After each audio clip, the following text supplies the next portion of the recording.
दर्शकबिन लोकदोहोरी गायक खुमन अधिकारीको बाल्यकाल कस्तो थियो त? उहाँको जन्म कहाँ भएको थियो त? उहाँले प्रारम्भिक शिक्षा कहाँबाट हासिल गर्नुभएको थियो त? पक्कै पनि यिनै यस्तै अन्य विषयको पेरिफेरीमा रहेर कुराकानी गर्नको निमित्त हामी आइसकेका छौँ। नमस्कार, म छु हिमाल खत्री। तपाईलाई यो च्यानलमा स्वागत छ। यदि तपाईँ हाम्रो च्यानलमा नयाँ हुनुहुन्छ भने कृपया च्यानललाई सब्स्क्राइब गरी नजिकै आउने बेल घण्टीलाई दबाई हामीसँग जोडिन भने नभुल्नुहोला। साथै यो भिडियो आम नेपाली दाजुभाइ तथा दिदीबहिनीहरू समक्ष पुर्याउनको निमित्त एक शेयर गरेर मद्दत गरिदिनु हुनका लागि विनम्रतापूर्वक हार्दिक अनुरोध गर्दछौँ। दर्शकबिन लोकदोहोरी गायक खुमन अधिकारी नेपाली लोक संगीतको क्षेत्रमा एक चर्चित सम्मानित नाम हो। उहाँले नेपाली साङ्गीतिक क्षितिजमा आफ्नै पहिचान, जीवन समाजमा सजीव चित्रण र भावनात्मक अभिव्यक्तिहरू उहाँका गीतहरूको विशेषता हो। अब उहाँको बाल्यकाल, जन्मस्थान, प्रारम्भिक शिक्षाको बारेमा विस्तृत रूपमा। खुमन अधिकारीको जन्म नेपालको स्याङ्जा जिल्लामा भएको हो। स्याङ्जा जिल्ला पश्चिम नेपालको एक पहाडी जिल्ला हो, जहाँको जीवनशैली, संस्कृति र परम्परा लोकधुनहरूले उहाँको जीवनमा गहिरो प्रभाव पारेको पाइन्छ।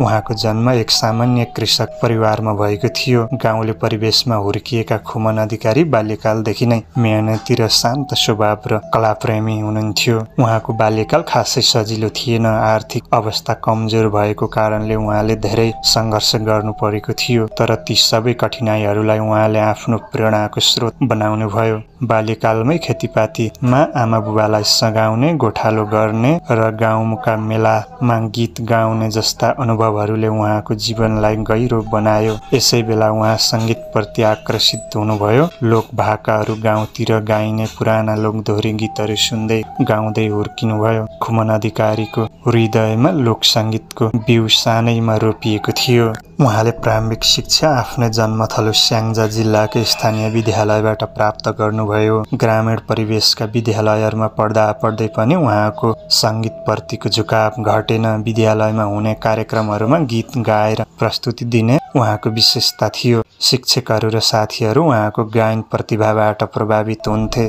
स्कुलले जीवनमै लोकदोहोरीमा रुचि देखाउँदै उहाँले गीत लेख्न पनि थाल्नु भएको थियो। प्रारम्भिक शिक्षापछि उच्च शिक्षाका लागि सङ्गीतको क्षेत्रमा केही गर्ने उद्देश्यले उहाँ काठमाडौँ आउनुभयो। यहाँ आएर विभिन्न सङ्गीत प्रशिक्षणहरू लिएर उहाँले आफ्नो आवाजलाई अझ तिखार्नुभयो। केही समय सङ्घर्ष गरेपछि उहाँका गीतहरू जनमानसमा चर्चित हुन थाले। हेर मेरा सानो जस्ता लोकप्रिय गीतहरूका कारण उहाँको साङ्गीतिक यात्रा फस्टाउँदै गयो।